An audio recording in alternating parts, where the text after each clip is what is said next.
To the citizens of the United States, we are anonymous. A new cybersecurity bill poses a serious threat to our privacy, giving the government extraordinary powers to silence potential whistleblowers and activists that confront the powers that be. And these dangerous new powers will rid away the very transparency laws that took down SOPA and CISPA. The last time the Senate considered such a wildly absurd cybersecurity bill was in July 2012, when it took up the Cybersecurity Act of 2012 called the Cyber Intelligence Sharing and Protections Act, dubbed CISPA.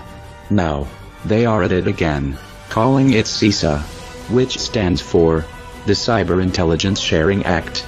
This bill would create a massive loophole in our existing privacy laws by allowing the government to ask companies for voluntary cooperation in sharing information, including the content of our communications, for cybersecurity purposes.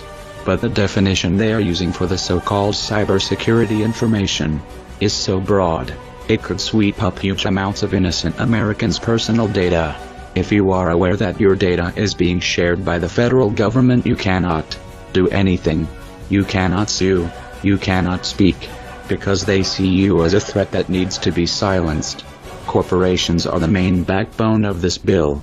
The federal government would share cyber threat info to corporations to let them know how to counter such attacks and behavior.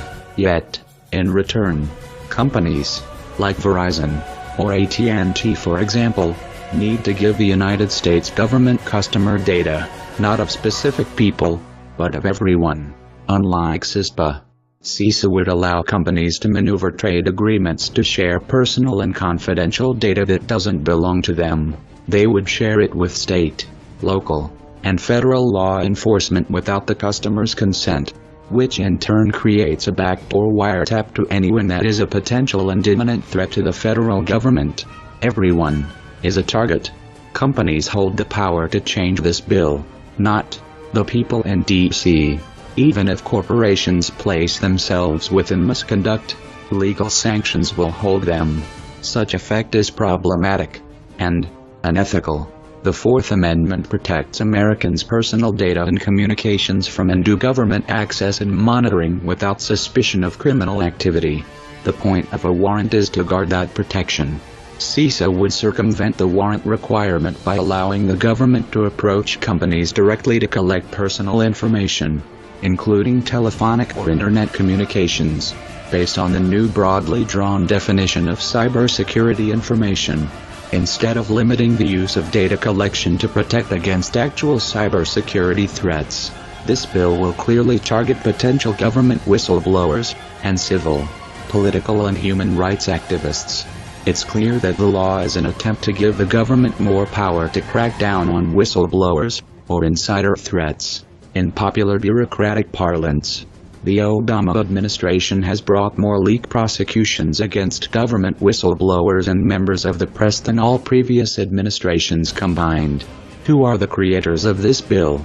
With no one's surprise, Senator Feinstein, former and current chairman of the Senate Intelligence Committee, and Senator Saxby Chambliss, are the ones deemed worthy to create such a horrible bill that would only step civil liberties backward, instead of forward.